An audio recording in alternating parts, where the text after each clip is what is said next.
Good morning everyone. तो आज हम बात करेंगे कि भारत की जो स्टेट है ओडिशा, उसने फैसला किया है दुनिया की पहली मेलेनिस्टिक टाइगर सफारी को स्टैब्लिश करने का, जो कि सिमलीपाल टाइगर रिजर्व के पास में होगी।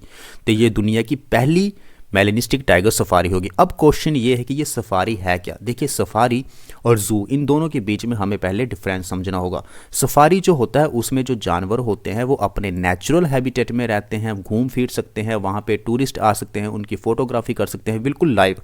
लेकिन जू में क्या होता है, टूरिस्ट आते हैं लेकिन वो बिल्कुल लाइव उन्हें नहीं देख सकते क्योंकि वो केजिस में होते हैं। तो जू में जो एनिमल होंगे उन्हें केजिस में रखा जाता है, पिंजरे में रखा जाता है, वो उनका नेचुरल हैबिटेट नहीं होता। लेकिन जो सफारी है उसमें जानवरों का जो हैबिटेट होता है वो नेचुरल होता है और उन्हें किसी भी तरह से पिंजरे में नहीं रखा जाता। यही सफारी और जू के बीच में डिफरेंस है।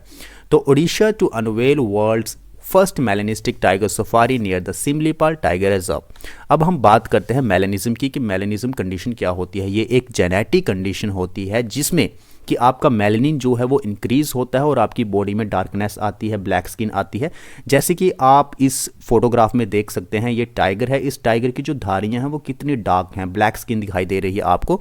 तो ये सब चीज़ें होती है मेलेनिज्म की वजह से, जब इंक्रीज हो जाता है आपका मेलेनिन। सो सिमलीपाल टाइगर रिजर्व के जो हमारे बंगाल टाइगर्स हैं वो इसी तरह के ही होते हैं, उनकी जेनेटिक कंडीशन इसी तरह की होती है। मेलेनिन उनमें ज़्यादा होता है जिसकी वजह से उनकी जो धारियाँ हैं वो ब्लैक येलो स्ट्रिप्स हमें देखने को मिलता है।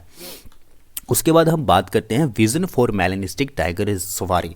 तो मेलेनिस्टिक टाइगर सफारी बनाने का जो विजन है वो गवर्नमेंट के पास क्यों आया, specially the state government of Odisha.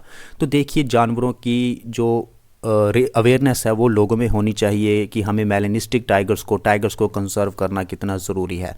बात करते हैं लोकेशन की कि लोकेशन में किस जगह प्रॉपरली इस सफारी को स्टैब्लिश किया जा रहा है। That is near the Dhanbad Balasore national highway 18, close to the Similipal tiger reserve, covering 200 hectares. Initial occupants इसमें कौन कौन होंगे इस सफारी में, तो देखिए वो तो नाम से ही पता चलता है क्योंकि टाइगर सफारी है तो इसमें टाइगर्स ही होंगे।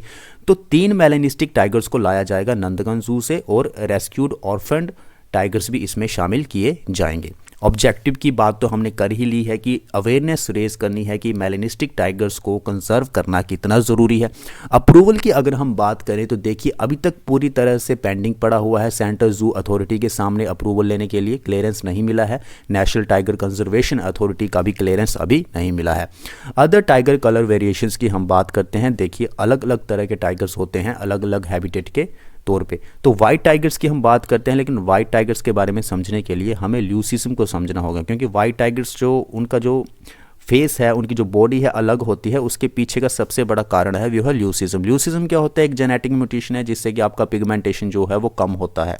पिगमेंटेशन कम होगा तो आपको टाइगर्स जो है वो वाइट टाइगर्स देखने को मिलेंगे। गोल्डन टाइगर्स तो बिल्कुल अलग होते हैं वाइट टाइगर्स से। जैसे कि गोल्डन टाइगर्स में एक जीन होता है जिसे हम वाइट वैंड जीन के नाम से जानते हैं। उसमें मेलेनिन जो होता है वो रिड्यूस होता है, reducing the melanin production. Specially जैसे जैसे हेयर ग्रोथ होती है तब उनका मेलेनिन जो प्रोडक्शन है वो रिड्यूस हो जाता है, जिसकी वजह से हमें गोल्डन टाइगर्स देखने को मिलते हैं। अब हम थोड़ी सी इन्फॉर्मेशन जान लेते हैं सिमलीपाल टाइगर रिजर्व के बारे में। ओडिशा में है, इतना तो आपको पता होना चाहिए। अगर आपको कहीं पूछ लिया जाए कि सिमलीपाल टाइगर रिजर्व कहाँ पे है तो that is in Odisha. National highway 18 को भी याद रखिएगा, धनबाद बालासोर रोड को भी याद रखिएगा, ठीक है। लोकेशन है इसकी Deccan peninsula biogeographic zone. Vegetation की अगर हम बात करें तो mixed deciduous forest, tropical semi evergreen patches, dry deciduous forest and grass lands. उसके बाद फॉनल डाइवर्सिटी की बात कर लेते हैं। 55 मैमल स्पीशीज़ हैं, 361 बर्ड स्पीशीज़ हैं including the tigers, leopards and diverse flora. Management efforts की अगर हम बात करें तो देखिए, जो क्रोकोडाइल की पॉपुलेशन है उसे रिवाइवल किया जा रहा है। डेजिनेट किया गया है इसको global network of biosphere site 2009 से। अब हम बात करते हैं Odisha's initiative to establish the melanistic tiger safari highlights the commitment to tiger conservation. Odisha ने ये इनिशिएटिव लिया है ताकि एक हाईलाइट किया जाए कि हमारी कमिटमेंट कितनी ज़्यादा है टाइगर को कंजर्व करने के लिए। मेलेनिस्टिक टाइगर्स जो होते हैं उनके पास एक यूनिक जेनेटिक डाइवर्सिटी होती है जिसके लिए कि स्पेशल कंजर्वेशन की ज़रूरत थी, इसलिए उसे एफर्ट में लाया जा रहा है as a Similipal tiger reserves में। सो रिच बायोडाइवर्सिटी है underscores the importance of preserving the natural habitat for the future generation के लिए हमें नेचुरल हैबिटेट को प्रिजर्व करना कितना ज़रूरी है। तो ये सब बातें ओडिशा ने कही हैं।